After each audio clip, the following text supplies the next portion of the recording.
Listo, perfecto. Iniciamos con el taller.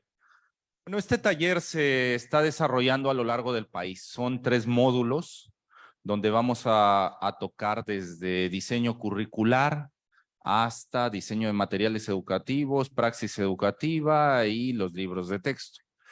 Dentro del módulo 1, esta es la tercera sesión. Ya tuvimos la sesión de Culiacán, la de Durango y esta es la tercera. ¿Qué vimos en la primera sesión? Y hago la invitación en la parte de arriba, lotan el Classroom, donde está déjenme, voy a bajarle el volumen acá.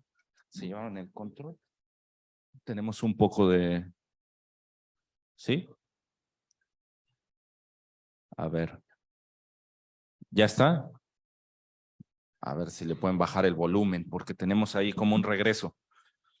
Entonces, ¿qué hicimos en esas sesiones? En esa sesión de Classroom, que lo importante es las letras en azul que alcanzas a ver, SMY4SLB, es donde se pueden registrar e inscribir para seguir esta caravana y tomar este taller en plenitud.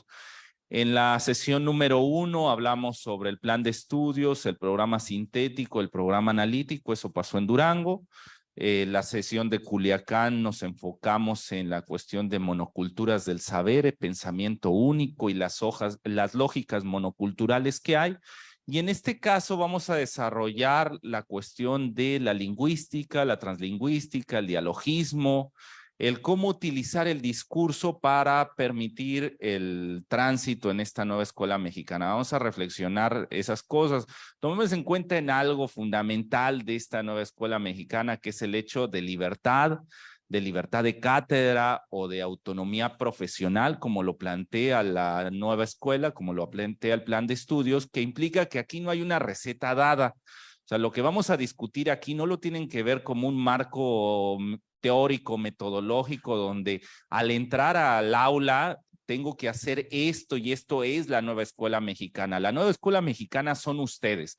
Aquí el gran protagonista no es el modelo educativo como anteriormente sucedía. Vean por favor las sesiones 1 y 2, donde ahí se discute a detalle el modelo educativo. Aquí no se trata de vender espejitos, ni de hacer juegos malabares con un modelo educativo y hacer creer que tan solo por cambiar el modelo educativo se va a cambiar el sistema educativo nacional. No, aquí es reconocer, regresar prácticamente a los orígenes de la pedagogía mexicana, reconocer que el pilar de la educación son los maestros. Ustedes son los protagonistas y de ahí que no puede haber una metodología o un recetario de lo que es la práctica educativa en cada una de las aulas, porque ahí es donde el maestro, a través de su praxis educativa, aterrizará gracias a la flexibilidad curricular, gracias a la autonomía de cátedra o la autonomía profesional, como la quieran entender, con el término que le den, el codiseño curricular. Entonces, bueno, los invito a que se inscriban, a que vean los videos, a que hagan las actividades. Les digo que van a ser 32 sesiones. Cada sesión se va a desarrollar con personas diferentes, o sea, público diferente, pero en estados distintos. Entonces, sigan por ahí la transmisión, ya sea en tiempo real o no.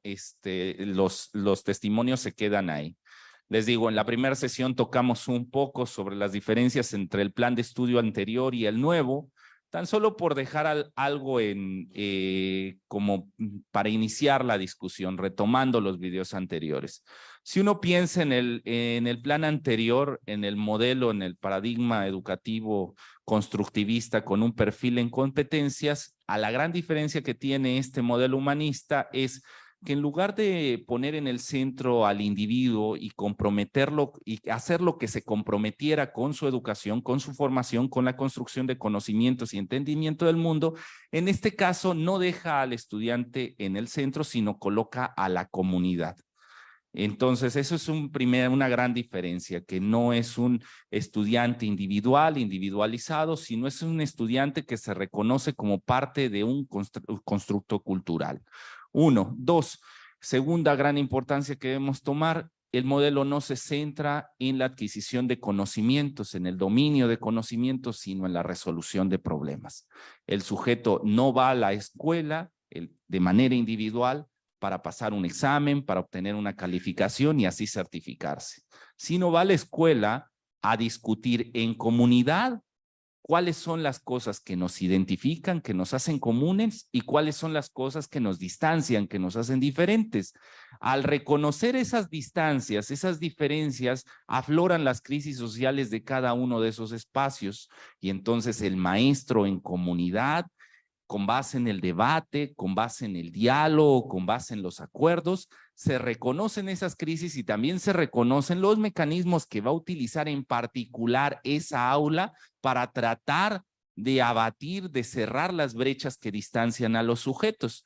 De ahí que, repito, el modelo no se centra en adquisición de conocimiento, sino en resolver problemas, en la resolución de problemas. Esa sería, digamos, que una de las grandes diferencias que tiene el modelo educativo. Ahí vienen varios en los bullets. Invito a que vayan a la sesión número 1, a donde se discutió a detalle eso en la sesión de Durango. ¿Qué otra cosa encontrarán en el Classroom? Van a encontrar la liga, esta liga que ven ahí, no importa que no la apunten, no es necesario. Recuerden, entran al Classroom, se apuntan y ahí van a tener toda la información. En esa liga los va a dirigir a esa página electrónica donde van a encontrar los 6 libros de texto que se han diseñado como borradores para el primer grado de primaria. ¿Qué es lo que se busca ahí? Que los maestros vayan reconociendo cómo se trabaja por proyectos, qué materiales está ofreciendo la federación para acompañarlo en el trabajo de proyectos, en este codiseño, y que sigamos con el diálogo en el taller. Entonces, este es un insumo básico. ¿Cuál de ellos, esos 6 materiales, deberían consultar primero, creo yo, como sugerencia? El libro del maestro. Es un libro del maestro donde se aborda esta cuestión del plan de estudios, sobre el codiseño, sobre la autonomía profesional, sobre cómo se trabajaron los proyectos dentro de los libros de texto. Estos libros, los 6, han sido realizados por miles de maestros alrededor del país que han participado en su diseño, aportando sus experiencias, sus saberes docentes para armar estos materiales. En el caso de primero de primaria, solo fueron 1,800 maestros en toda la República que aportaron elementos para la construcción de esto. Entonces, vale mucho la pena que se acerquen a ellos, a hojearlos. Son borradores, les recuerdo, no son la edición final que se publicará. En algunos casos verán que aún no están los entintados, que digamos que en el trabajo editorial es donde aún estamos haciendo esfuerzos para las imágenes que aparecerán, todavía no son las definitivas. Ya en cuestión a contenidos y estructura está el trabajo casi terminado, pero todavía falta un poco de trabajo editorial para que tenga una calidad visual fuerte, importante.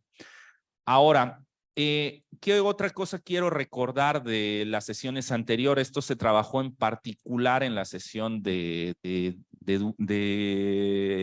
Culiacán, que son las 3 etapas para hacer los programas analíticos. También invito, voy a leer las etapas, no las voy a explicar, vayan al video. Me voy a centrar ahora en un elemento importante que es la cuestión del discurso. Ahora lo entenderán por qué, pero solo para que tengamos una idea general de cómo se convierte el programa sintético, que es donde vienen los contenidos fijados por la Secretaría de Educación Pública, cómo convierto esos contenidos del programa sintético en mi programa, en el programa de estudios que va a responder a las necesidades de mi comunidad, de mi grupo. ¿Cómo se hace? A través de 3 etapas. Vuelvo al punto, esto, como verán, es con base en el debate. No es con base en un recetario que digan etapa 1, etapa 2, etapa 3 las cumplí. Ahora lo entenderán. Vean, en la etapa 1 se tiene que hacer análisis del contexto socioeducativo de la escuela, ejercicio de lectura de la realidad educativa. Ya solamente esta etapa implica un cambio radical de un espacio a otro. No podría hacerse de manera homogénea. ¿Cómo inicia esta primera etapa? Les digo, vayan al video, ya reflexionamos un poco sobre ello. No podemos identificar los problemas de mi comunidad, de mi espacio escolar, si primero no reflexiono quién soy. O sea, primera parte de ese debate es reconocer el momento histórico en el que estoy viviendo hoy. No lo que sucedió o lo que va a suceder en un mes, un año, sino ¿Cuál es mi momento histórico? ¿Quién soy yo en este momento? ¿Qué es lo que me da identidad en este momento? Y sin duda el pasado es fundamental reconocerlo porque soy el resultado de un cúmulo de acciones, de fenómenos que han hecho que yo esté en este momento haciendo. Bueno, pues la primera parte de esta discusión, antes de entrar con los alumnos, antes de entrar en los consejos escolares, a reflexionar con otros, ¿en qué momento nos encontramos? Es primero reflexionar. ¿Quién soy yo? ¿Qué está pasando conmigo en este momento? ¿Soy resultado de qué fenómenos? Eso es lo primero. Después empieza el reconocimiento con los otros. Reconocer en esos otros qué es lo que nos hace comunes. ¿Cuáles son los puentes que tenemos? Por ejemplo, en este momento podría ser un puente cultural el que nos uniera, podría ser un puente ideológico o podría ser un puente educativo, una cuestión académica, lo que nos hace comunes. Dependiendo del espacio, hay espacios que son tan diversos que solo es el territorio lo que nos hace comunes, porque nos diferencia el género, nos diferencia la raza, la cultura, la ideología, la economía, todo es diferencia. Lo único que tenemos en común es el territorio. Bueno, pues eso tendrán que reflexionar en comunidad para poder entender cómo se está estructurando, porque recuerden, para hacer comunidad necesitamos dos cosas. Primero, un espacio que nos una, un territorio comunitario. Si no tenemos un espacio como este, donde se unan, se vinculen un montón de individualidades, no podemos empezar a hacer comunidad. Primero, entonces, un espacio que nos vincule, pero segundo momento importante, la voluntad para quebrar las barreras que hay entre nosotros, las barreras de individualidades. Podemos ir en el transporte público, docenas de personas, pero si los sujetos no rompen esa barrera de ese espacio individual y quieren actuar en comunidad, seguimos en espacios con suma de individualidades. Entonces, segundo punto importante es reconocer cuáles son las barreras que me distancian con los otros y tener la voluntad para romperlo. Y eso se hace solo en el debate, en el diálogo. Ahora, algo importante de todo esto es entender que en las culturas que vivimos, como hemos sido formados bajo procesos demasiado verticales, donde hay una imposición, un pensamiento único, una monocultura del saber muy fuerte. Invito a ver el video de Culiacán, donde debatimos esto a profundidad, donde sabemos que no es lo mismo el que hable una persona del centro o de la periferia. No es lo mismo el peso hegemónico que tiene la voz de un hombre frente a otros o frente a mujeres. No es lo mismo la cuestión racial, la cuestión económica, la cuestión cultural hace que las voces tengan una hegemonía sobre otras. Y lo vemos reflejado en nuestra formación. En la escuela hay un maestro que sabe, mientras que hay alumnos que tienen que aprender, que tienen que guardar silencio y tomar nota, atender a lo que dice aquel que tiene la verdad absoluta. Bueno, bajo este tipo de procedimientos donde hay una verdad absoluta, donde yo tengo la última instancia de saber y ustedes están en un proceso de aprendizaje, en ese tipo de fenómenos, en ese tipo de interacciones, no se puede generar un ambiente comunitario, porque ahí puede haber coordinación de individualidades, pero no hay un reconocimiento del otro, porque el que tiene la voz no tiene la paciencia para reconocer en el otro un sujeto de poder, un sujeto que esté a su altura, que esté en un plano de horizontalidad. Es decir, en esta formación tan vertical que hemos tenido, nos cuesta mucho trabajo hacer comunidad porque no nos reconocemos desde la igualdad, desde la solidaridad, sino nos reconocemos desde las hegemonías, hegemonía que puedo tener con ustedes al decir, no, pues yo soy doctor y soy en este momento representante de la Secretaría de Educación Pública y ustedes tienen que poner atención a lo que yo les diga porque yo tengo la verdad absoluta. Yo sé lo que es la nueva escuela mexicana No, eso no es la nueva escuela mexicana, no es una imposición de una voz del centro hacia las periferias, sino es justamente detonar espacios comunitarios donde haya el reconocimiento de las identidades de los sujetos, pero también de las diferencias, para romper las barreras que separan a las personas y empezar a hacer un trabajo solidario. ¿Con qué fin? Con un fin en particular, que es buscar el bienestar común. No el bienestar, no mi bienestar, sino el bienestar de mi comunidad. Esa es la meta del plan de estudios en educación básica, formar a un ciudadano democrático, solidario, que busca el bienestar común. Entonces, aquí estaban planteados las tres etapas. Les digo, en esa primera etapa hay un análisis del contexto socioeducativo. En la segunda etapa hay un plano de contextualización, pero en estos procesos de integración curricular es donde se ve de las crisis sociales que yo ya identifiqué en mi primera etapa, los contenidos que están en los programas sintéticos, cómo pueden ayudar a resolver esas crisis sociales. Y en una tercera etapa, ya que hay un reconocimiento de cómo la currícula, los contenidos pueden abonar a la resolución de problemas, se llega a una tercera etapa donde se da el plano del codiseño, donde los maestros, al reconocer tanto contenidos como crisis sociales, ven cómo pueden generar un plan de estudios analítico que responda a un trabajo ya grupal, ya comunitario para la resolución de problemas. Bueno, esto solo fue el resumen. Ahora vayamos a un elemento clave que debemos reflexionar en esta tercera sesión, y es cómo armamos el discurso. Saussure nos dice que este es el cuadro de la comunicación. En toda comunicación, dice Saussure, hay algunos, los que vienen de lenguajes no me dejarán mentir, ¿no? Ya lo han estudiado. Saussure dice que hay un cuadro de la comunicación donde hay ciertos factores que se dan en toda comunicación. Siempre vamos a tener un emisor, un receptor, va a haber un canal de comunicación, un código, en este caso un lenguaje que tanto emisor como receptor reconocen, y un mensaje donde se transmite información. El problema de este cuadro de la comunicación es que se centra en un hecho de verticalidad, es decir, hay un emisor que intenta decir algo, tiene un referente superior, y en este referente superior vayámonos a unas cuestiones de trivialidad. Puede ser que el referente de superioridad sea que yo le digo a alguien, oiga, mueva su coche porque ahí va a pasar tal cosa. Entonces yo tengo una información extra que ella no la tiene, y entonces en este mensaje le intento decir algo para que ella diga, sí, muevo el automóvil, lo muevo el coche. Puede ser que el referente sea tan abstracto como ustedes quieran, ¿no? Igual y el profesor, en este caso, si lo vemos en la escuela, el profesor quiere dar la clase de oración simple o de cómo funciona el verbo. Entonces tiene un referente mayor que el alumno que está allá y que está solamente como receptor de la información, porque él no sabe qué es el verbo. Y entonces, de manera pasiva, de una manera bancaria, el sujeto está ahí asimilando como si fuera un repositorio, como si fuera un banco, la información que el emisor le está dando. Ya aquí ya notan una cuestión de superioridad.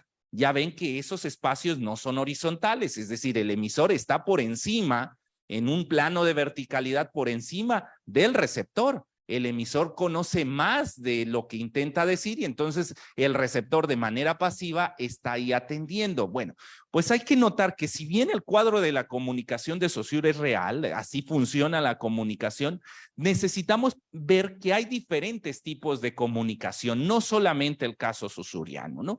No solamente lo que propone Saussure. Hay cosas raras que pasan en la vida real entre más nos acercamos a la cuestión emotiva. Voy a poner un ejemplo trivial de estos que me gusta para arrancar los análisis con ustedes. Sí, cuando estamos en clase, estamos aprendiendo y estamos en una situación bancaria. Pero, ¿qué pasa cuando encontramos a una persona que queremos, que nos mueve? ¿Hasta dónde estoy yo hablaré desde mi heterosexualidad y desde la cuestión machista? Además, en el norte a veces encaja, ¿no? No, pero imaginemos en esta situación patriarcal, machista, un hombre que siente atracción con una mujer. ¿Hasta dónde? Estoy pensando en una primera etapa, en una primera etapa donde las barreras emotivas rompen estas hegemonías. ¿Hasta dónde el chico se acerca a ella con la intención de enseñarle algo? ¿Cuántas veces hemos pasado por ahí que han estado con una persona 5 horas y si te preguntan, bueno, ¿y de qué hablaban?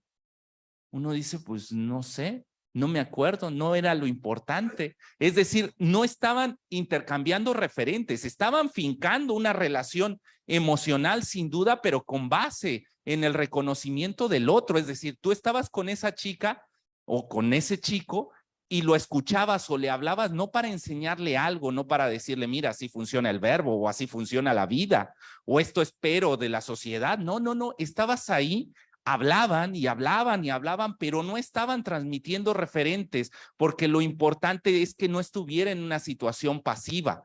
No, porque tú tienes interés en ella. Entonces bajabas de tu hegemonía y cuando hablabas con ella, lo hablabas desde la horizontalidad, reconociéndola como una persona plena, con una identidad. Y así seguiste todo el hecho del noviazgo y fueron generándose los vínculos de solidaridad, de fraternidad, de compañerismo. ¿Qué pasa después? Y voy a seguir con esta cuestión de estos malos ejemplos que me sirven para que el público entre en controversia, ¿no? Y pues entrar en la charla, ¿no? ¿Qué pasa cuando el sujeto, con el paso de los meses, años, se casa con la persona y entonces ahora sí entran los juegos hegemónicos y se sienta con su pareja ya no para reconocerla como un igual, sino ya para imponer una verdad sobre ella? Y le dice, es que tenemos que gastar la quincena de esta manera. Es que voy a invertir porque me voy a comprar un mueble porque lo necesito para moverme de aquí a allá, allá, allá. Y aparentemente estamos en un debate, ¿no? Aparentemente me está comunicando para que estemos en una interacción. Pero ¿qué pasa en ese ejemplo cuando dice la pareja, oye, pero debemos la renta? Oye, pero los niños necesitan útiles. Oye, es que necesitamos tal. No, no, no, no, no, no. Eso no es importante. Lo importante es esto otro.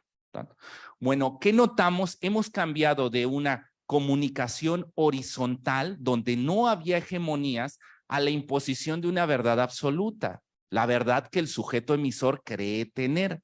Bueno, pues ahora llevémoslo eso hacia la educación, que al final ahí también se dan procesos educativos, no escolarizados, pero llevemos la cuestión de la escolarización. Nosotros debemos, en la nueva escuela mexicana, lo que está buscando es generar comunidad, pero no comunidad para imponer una verdad absoluta, sino para que los sujetos reconozcan las diferencias y de manera solidaria, como pasó cuando aquellos dos sujetos, aquel hombre y mujer, o hombre y hombre, o mujer y mujer, que tenían intenciones de reconocerse como sujetos con sus identidades, trabajaron de manera horizontal. Bueno, eso es lo que busca la nueva escuela mexicana, pero para eso necesitamos una manera de utilizar el lenguaje diferente. Y hay que entender que el cuadro de la comunicación, así como nos los está dando Saussure, nos parece insuficiente. El pensar que un emisor manda un mensaje a un receptor de manera pasiva y él debe atender aquello y obedecerlo de manera bancaria, quedándose con la información, no me ayuda. No me ayuda, me ayuda en un plano de verticalidad que sin duda las personas utilizarán en su vida. Todos lo hacemos, pero en este caso la nueva escuela mexicana no está tratando de propiciar la enseñanza de una comunicación vertical, sino de comunicaciones horizontales. Y para eso debemos entender que este cuadro de la comunicación no nos funciona. ¿Hay cuadros de la comunicación que den cuenta de estas relaciones horizontales? Sí, sí los hay. Eso no lo estudia la lingüística, lo estudia un área de la sociología, de la antropología social, de la antropología lingüística que se llama translingüística. Voy a hablar un poco de la translingüística. Y aquí leo a uno de los teóricos fundamentales de la translingüística, Mikhail Bakhtin.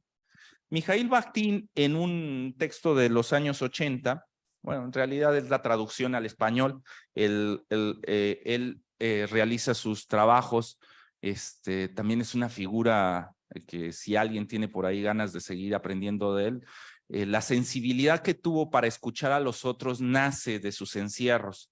Él es fruto de una política muy dura que se dio en la Unión Soviética, donde no había un reconocimiento de los demás, sino la imposición de una voz, de una verdad absoluta sobre el pueblo. Entonces él empezó a ver cómo se daban las relaciones en el discurso y se da cuenta, esto que platicábamos, que sin duda hay hegemonías, pero también hay momentos donde se da el dialogismo, donde hay un reconocimiento de las voces ajenas y empieza a teorizar sobre ello. Él va a decir del lenguaje lo siguiente, lo leo, para los que no alcancen a ver. Les digo, recuerden, esto va a quedar en el Classroom, ¿no? Entonces ahí se acercan y ahí van a tener todos los textos para seguir trabajándolo. Dice, la palabra en el lenguaje es mitad ajena, se vuelve propia solo cuando el hablante la puebla con sus propias intenciones, con su propio acento, cuando se apropia de la palabra adaptándola a su propia intención semántica y expresiva. Antes de ese momento de apropiación, la palabra no existe en un lenguaje neutral e impersonal. Después de todo, un hablante no saca sus palabras de un diccionario, sino que existen en la boca de otros, en el contexto de otros.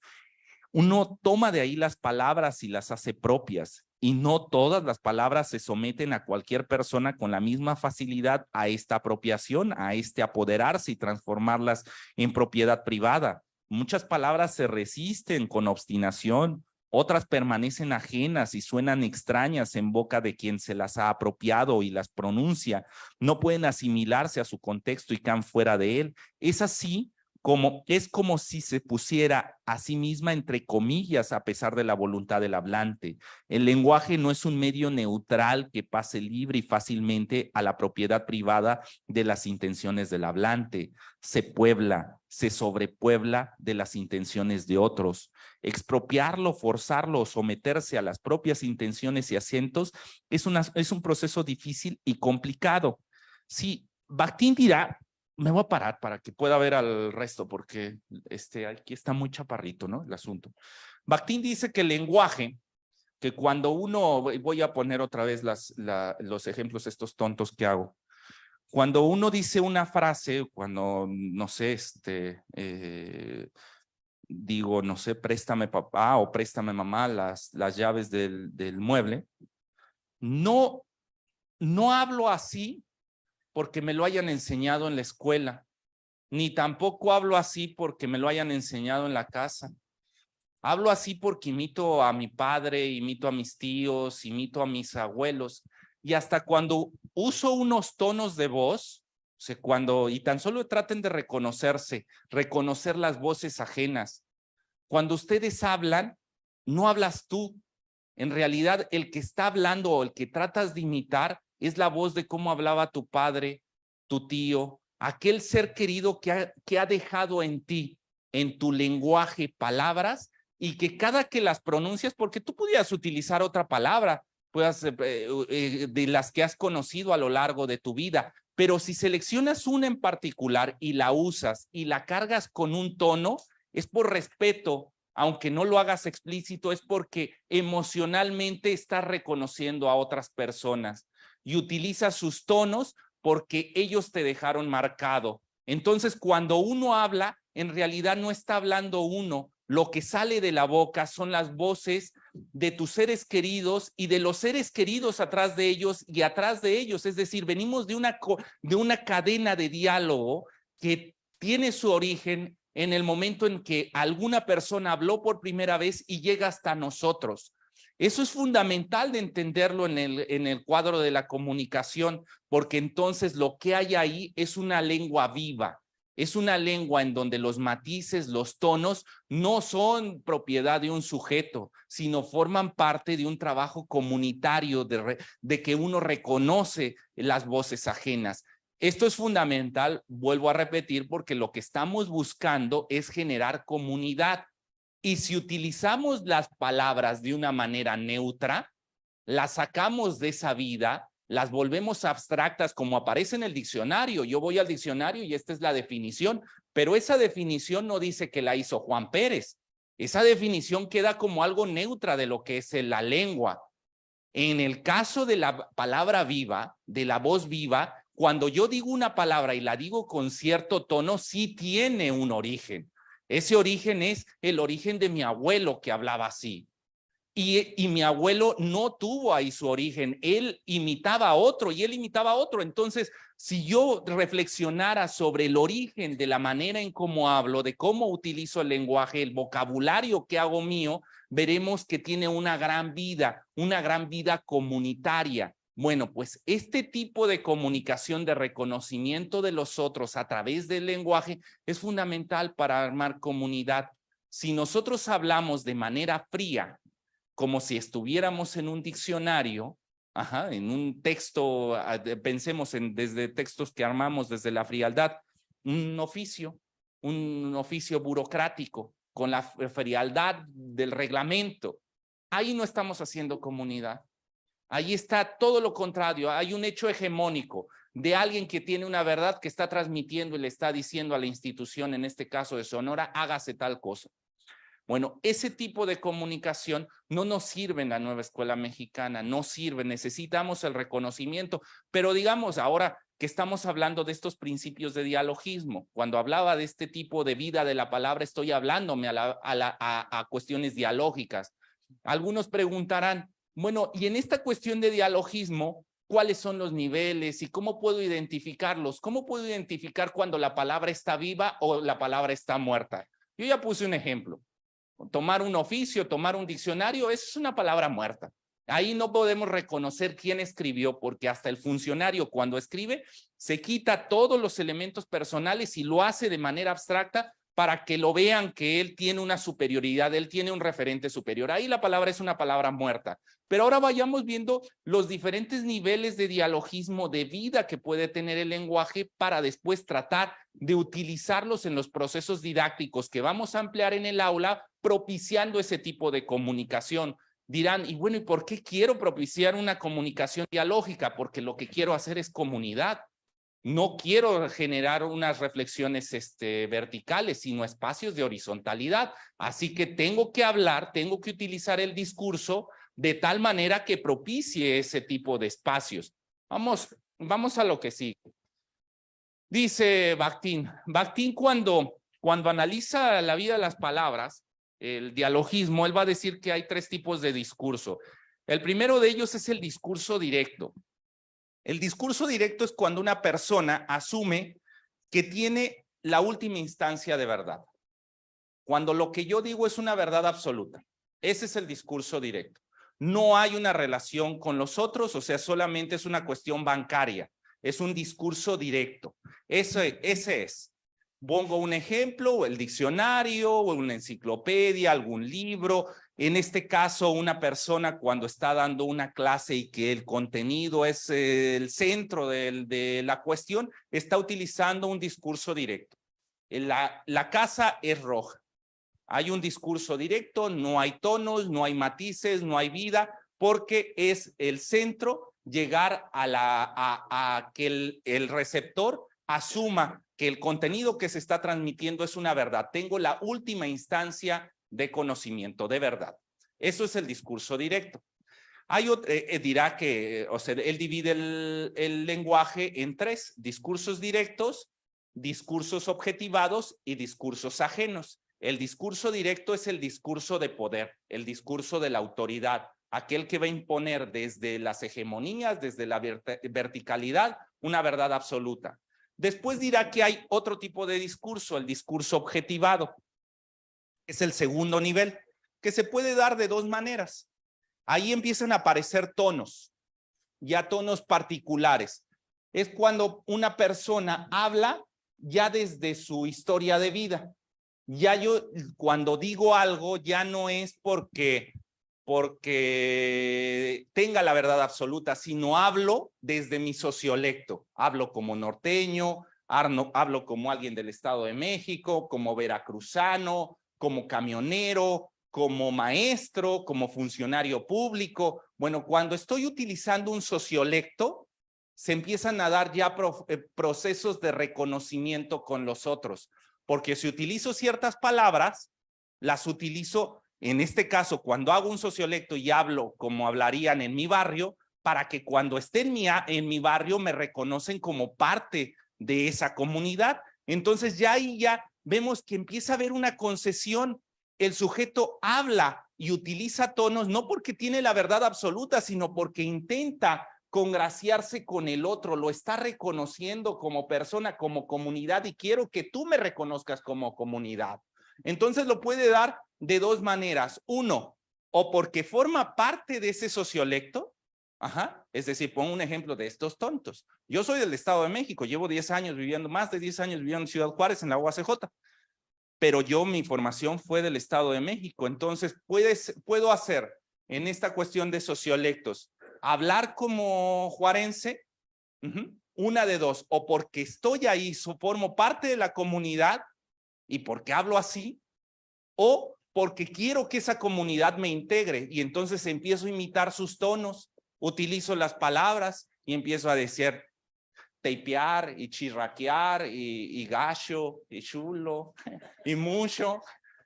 Y entonces el otro empieza a reconocerme y empieza a decir, claro, me estás dando, o sea, ya no llegas con el tono chilango, sino ya estás reconociéndome como persona. Y empiezan estos trabajos. Bueno, esa es la palabra objetivada. Cuando ya la saco del diccionario y la hago mía y le doy tonos y le doy sociolectos.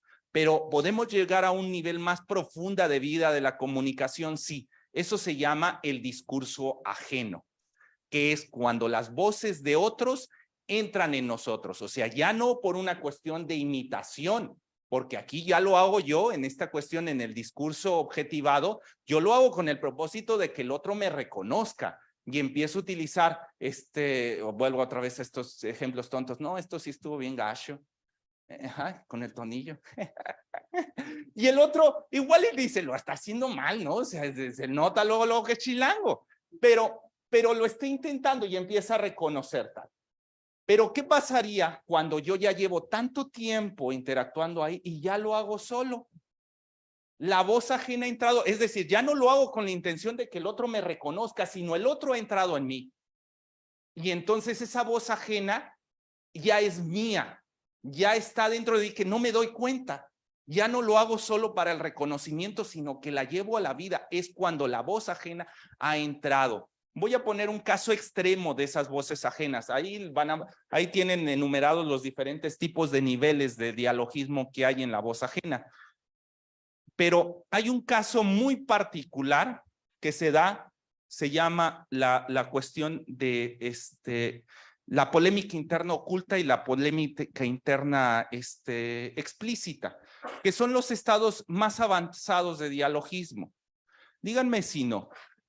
Cuando ustedes están en una crisis emocional, tienden a hablar solos. Y entonces van por la calle o están en su cuarto y están pensando, en especial cuando las crisis son profundas. A veces lo hace uno para preparar la clase, qué sé yo.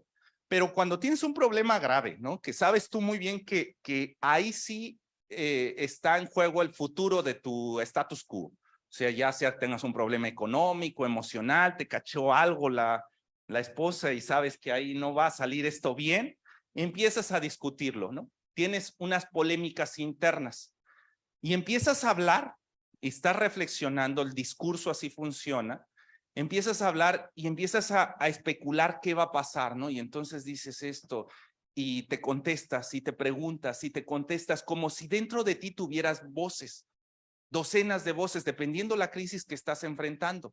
Algunos, cuando ya lo llevan como una cuestión patológica, se convierten en esquizofrenia. El sujeto está escuchando voces. Bueno, pues ese es el límite del dialogismo. Cuando hay tantas voces en tu interior y tanto reconocimiento de los otros, que ya se genera dentro del cerebro, dentro de la comunicación, una polifonía. Hay un concierto de voces donde cada una de ellas tienen identidad diferente. Y cuando yo voy en la crisis así pensando, voy hablando con otros, asumiendo que el otro está ahí. Y lo conformo, lo genero como si fuera una persona plena, con la manera en cómo habla, cómo piensa, porque si lo hago de manera abstracta, es decir, que no tuviera esa vida, esa voz ajena con la que estoy dialogando, entonces lo que estoy especulando no me sirve. Yo necesito estar dialogando como si ella estuviera ahí. Entonces la reconozco con sus tonos, con la manera en cómo probablemente me va a contestar, con lo que esperaba de mí, y empiezo a especular, ¿no? Empiezo a dialogar con ella las posibles frases que le pueda dar para ver si la convenzo de que aquello no es como ella cree que es, o qué sé yo, estoy pensando en general. Bueno, pues ese tipo de comunicación, cuando se convierte profundamente dialógica, lo que genera es comunidad, reconocimiento con los otros, porque lo que hay es ahí un esfuerzo sobrehumano del sujeto de bajarse de su situación de superioridad y de reconocer al otro desde la horizontalidad para desde ahí empezar a generar comunicación. Entonces, esto es muy importante de hacer. ¿Por qué? Porque nosotros en los espacios que tenemos al frente de las escuelas, por la formación tradicional, clásica que hemos tenido, tenemos espacios de mucha hegemonía, de mucho poder, de mucha verticalidad. Y la nueva escuela mexicana nos pide generar comunidad, y eso solo lo podemos hacer a través del discurso, pero nuestro discurso debe dar pie al reconocimiento de las voces ajenas. Si no sucede de esa manera, vamos a quedarnos enfrascados. Ahora, yo ponía aquí unos cuadros para intentar entender cómo se daría en el caso de la nueva escuela mexicana el trabajo. En este caso, ¿esto tiene un puntillo? No, no lo tiene. Oye, a ver si no la apagué.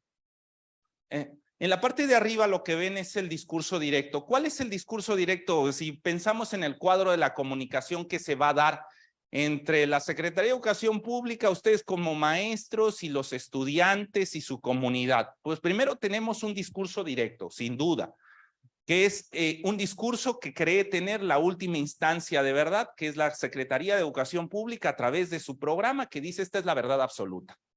Entonces ahí tenemos un discurso directo, que es el plan y los programas, pero después tenemos discursos objetivados, que ya es la voz del maestro. La voz del maestro no nacional, sino la voz del maestro en este caso de Hermosillo, y no de todo Hermosillo, de esta escuela. Y no de toda la escuela, sino de este salón. O sea, está tan objetivada esa voz que es como este maestro en particular entiende el mundo. Es su voz, y van a entrar en choque estas dos voces. Van a tener que hacer comunidad. Una que es directa, que cree tener la verdad, frente a la del maestro. ¿Cómo se van a vincular estas dos voces? A través de la libertad de cátedra o de la autonomía profesional. Porque en esta nueva escuela mexicana, la oportunidad que está dando, la victoria que hemos tenido, es que no es la imposición de una verdad sobre el maestro, sino en un plano de horizontalidad va a entrar en comunión el trabajo de la verdad absoluta de la Secretaría de Educación Pública con la verdad del maestro objetivada en cada uno de esos espacios para lograr un codiseño, para lograr aterrizar aquella verdad central, hegemónica, en cuestiones particulares en cada uno de esos espacios. Pero no acaba ahí. No acaba ahí la comunicación, porque faltan las voces ajenas. O sea, está la voz objetivada del maestro, no le queda de otra. Eso no la podemos quitar. O sea, yo hay una manera en particular por mi historia de vida de cómo objetivo mi lenguaje y utilizo y uso ciertos modismos. Bien, pero ¿y qué pasa con los que están fuera de mí?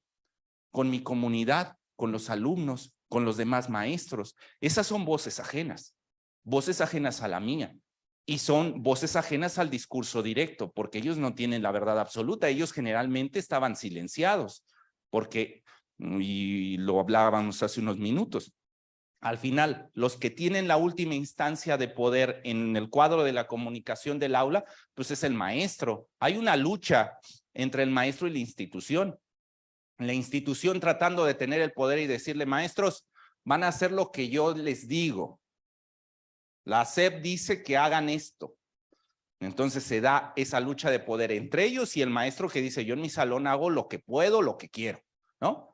Bueno, y los otros, los silenciados, o sea, los que han quedado fuera de esa lucha entre dos, luchas que en algún momento, cuando tenemos una Secretaría de Educación Pública poderosa, hegemónica, autoritaria, que dice, ¿saben qué? Los voy a evaluar.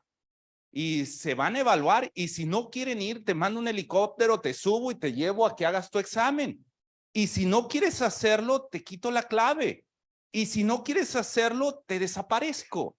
Y ahí, Bueno, desde esa voz autoritaria de una institución que tiene el poder hasta una voz menos autoritaria que dice, bueno, entremos en diálogo, entremos en comunicación, hagamos codiseño, aterricemos los contenidos según tus necesidades. Bueno, en ese perfil, en esa distancia que hay desde el autoritarismo hacia la coordinación, faltan cosas que son los discursos ajenos, los que han quedado fuera, los silenciados, los que nunca han formado parte del discurso.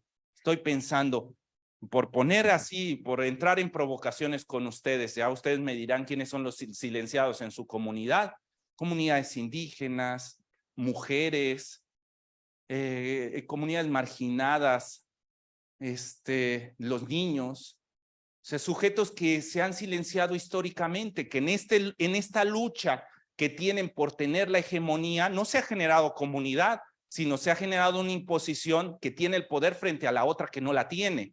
Bueno, pues necesitamos vincular este tercer elemento, que son las voces ajenas, el discurso ajeno, que tiene que ver con ¿qué? Con los saberes regionales. O sea, hay que tomar en cuenta que ustedes como docentes y los que serán docentes, ustedes irán desarrollando conocimientos que se convertirán en saberes, ya de manera práctica de cómo ese conocimiento lo usas en tu día a día. Pero también hay saberes que debemos rescatar, como en tu comunidad, cómo resuelven la vida. O sea, cómo han resuelto el problema del agua, el problema ecológico, cómo en tu comunidad regional se vinculan con una cosmovisión. ¿Cuál es la relación que tienen con el tiempo, con el mundo, con la naturaleza, con los animales, con los otros seres? Bueno, necesitamos que estos discursos ajenos no queden silenciados, sino que también entren.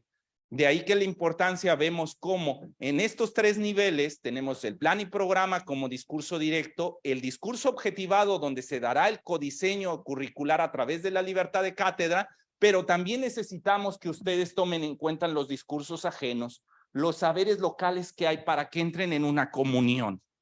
¿Esto cómo se logrará hacer? A través del debate, pero a través del debate con un discurso dialógico. Si es un debate con un discurso monológico de imponer una verdad sobre los otros, vamos por mal momento. O sea, lo único que vamos a ver es quién gana, quién puede imponer una verdad sobre los demás. Lo que necesitamos es generar una cuestión dialógica. Bueno, pues en líneas generales, esto es esta sesión de la importancia de entender el discurso, no desde la cuestión monológica, sino desde el diálogo, pero ahora viene la parte emocionante de la sesión, que es cuando la abrimos al diálogo y discutimos. Así que veremos una sesión de 10 preguntas, 8, 10 preguntas. ¿Quién quiere iniciar?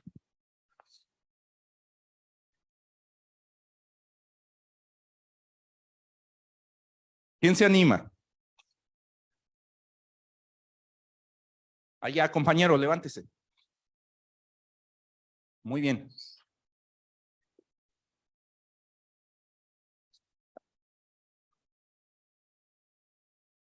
Hola, buenas tardes. Mi nombre es Jesús. Soy alumno de la Normal Superior de aquí de Hermosillo. Yo quería enfatizar un poco más sobre los nuevos libros que estarían manejando con el nuevo modelo. Comentaba anteriormente que solo está prácticamente disponible el de primer año de primaria. Digamos, ¿cuáles son las fechas que se estarían desplegando los demás? Especialmente para maestros, para empezar a observar de secundaria o incluso otros años de primaria. Sí, bueno, esto ya es burocrático el asunto. La pregunta, ¿cómo vaya avanzando el despliegue de la nueva escuela mexicana? Ahora el acuerdo secretarial que conocemos es que en el próximo ciclo escolar se va a aplicar el primero de preescolar, de primaria y de secundaria. Entonces, para esas fechas necesitamos tener esos materiales educativos. Como se vaya dando el despliegue, tendremos el resto de materiales. Solo para decirlo, seguimos esta estructura para hacer los materiales, lo hacemos a través del diálogo, no desde la imposición. Así que los maestros que participan necesitamos generar con ellos primero comunidades de aprendizaje para intercambiar con ellos qué es la nueva escuela mexicana, pero después necesitamos reeducarnos porque lo normal en nosotros, porque así nos formó la educación tradicional, es desde los juegos de poder, de los juegos de hegemonía. Entonces necesitamos reflexionar con ellos, con los participantes que vienen de todo el país, de todos los estados, cada uno con sociolectos diferentes, con un discurso objetivado diferente. Debemos reflexionar que no se trata de imponer tu voz frente a la de los otros, sino que necesitas entrar en comunión con los otros 1,800, por ejemplo, participaron para primero 1,800, necesitas entrar en planos horizontales donde no se está buscando la imposición de una verdad absoluta frente a otra, sino hay un reconocimiento de la importancia del otro. Entonces, digamos, para hacerlo puntual, yo, como vayan avanzando la nueva escuela mexicana y su implementación, aparecerán los libros de texto. Muchas gracias. No, ¿de qué, compañero? ¿De qué? ¿Quién más se anima? Deben de tener muchas dudas. El procedimiento dialógico no es sencillo. Suena sencillo, pero no lo es. Compañera, por favor. Para los que nos siguen en redes sociales, que puedan escuchar. Gracias. Grecia Guiñaga, Grecia. mi pregunta es, ¿en qué momento el docente, por ejemplo, puede someter a esa reflexión para adaptar su lenguaje, dependiendo del contexto, a la comunidad en la que esté funcionando, ¿no? Donde esté llevando a cabo su práctica? Buenísima pregunta, Grecia. Vivimos en un modelo de consumo, en unas dinámicas de consumo horrendas, ¿no? O sea, tú estarás a punto de terminar tus estudios y ya lo verás. Tienes que ir todos los días a trabajar para sacar la quincena, pagar la renta, y luego te están vendiendo constantemente en los medios de comunicación que para ser feliz necesitas una tele y necesitas ir de viaje a Las Vegas y necesitas... Entonces, esas dinámicas te meten, te cierran, te hacen que solo veas hacia enfrente y que no te detengas a reflexionar el momento histórico que estás viviendo. Eso es fundamental porque, claro, si tú reflexionaras lo que en realidad es importante, no irías a consumir eso, harías otra cosa y eso no le interesa al sistema de consumo, es enfócate. Tú tienes que producir y consumir. Eso es lo que tienes que hacer. No pienses en solidaridad, que eso no deja dinero. No pienses en hacer comunidad, que eso tampoco deja dinero. Tú enfócate. Bueno, eso mismo pasa también en los procesos educativos. Nos han quitado los tiempos de ocio contemplativo. O sea, te dicen, el tiempo es dinero, así que tienes que ser productiva. Y tienes 2 o 1 hora en frente a grupo, necesitas otra hora para planeación y todo se mide en esta estructura temporal, pero en ningún momento se abre el espacio para que tú te pares y contemples de dónde vienes. ¿Quién es Grecia hoy? ¿Y quién es el que tengo ahí enfrente? Eso se pierde.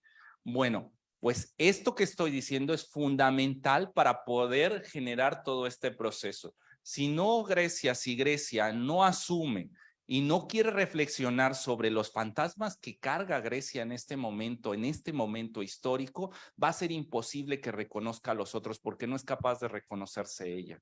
Entonces, la nueva escuela mexicana, sin duda, es un discurso contrahegemónico, completamente contrahegemónico, contracapitalista, porque en lugar de decirle a los alumnos, tiempo es dinero, y tú concéntrate en tu educación, aprovecha todos los minutos de tu vida, toma esta clase, domina este contenido, haz este examen, le está diciendo la nueva escuela mexicana, no. Detente un momento y reflexiona sobre el momento que estás viviendo. Reflexiona tus vínculos comunitarios, reflexiona esto.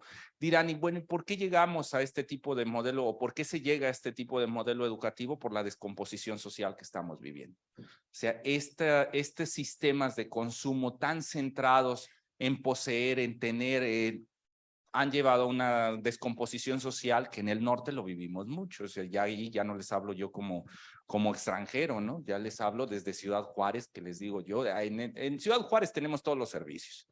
Tenemos internet, las megas que me digas.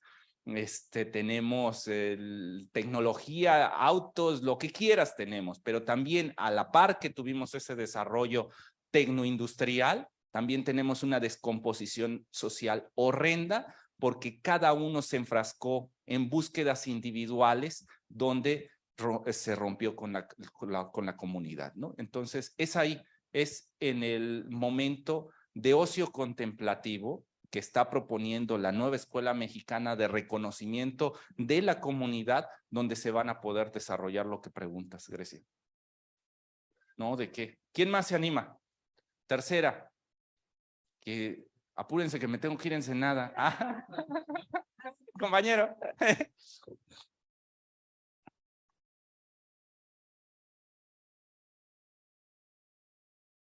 Ahí va, ahí va. Bueno. Maestro José Córdoba de la Normal Superior de Obregón. Retomando un poco la experiencia que hemos tenido desde el inicio del codiseño, hubo un momento de conversatorios donde hubo participación de todos los actores escolares de las normales, tanto participación de los alumnos. Mi pregunta va enfocada hacia esa misma participación ahora en los diálogos para el diseño de los libros de texto. ¿De qué manera se puede fomentar o difundir la participación también de nuestros alumnos de las escuelas para complementar también y aportar al diseño, ¿no? de estos libros de textos, ya que varios de ellos tienen muy buenas ideas, buenos proyectos y son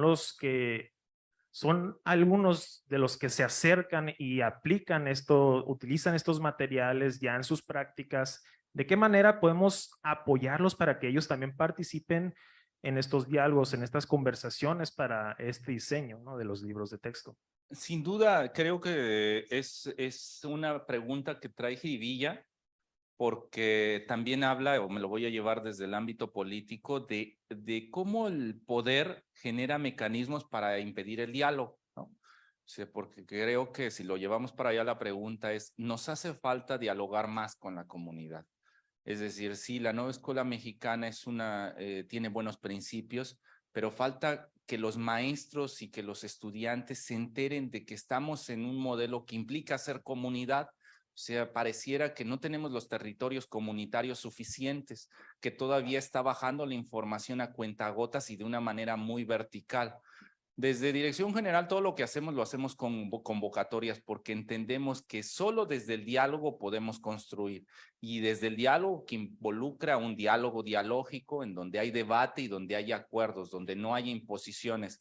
Pero sin duda, o sea, tomo la pregunta y la llevo más allá en que aún a las instituciones les hace falta refundarse y entender que no se trata de ejercer el poder de unos que lo tienen frente a otros que lo añoran, sino se trata de generar espacios para que puedan generar comunidades, y que para ello tiene que ceder un poco el poder y propiciar que los otros se empoderen, para que lleguen a un equilibrio, a cierta horizontalidad donde se puedan dar esas dinámicas. Entonces, desde materiales educativos en nuestras redes sociales difundimos las convocatorias para que participen en los libros de texto, pero ojalá que en las nuevas comunidades que estamos haciendo y que esto forma parte de ello, o sea, lo que buscamos aquí es que se emocionen con esto, quieran participar de esta construcción, esta nueva construcción educativa, y que vayan ustedes a sus comunidades a generar eso, comunidades, a generar diálogo, a hacer conversatorios, a hacer debates,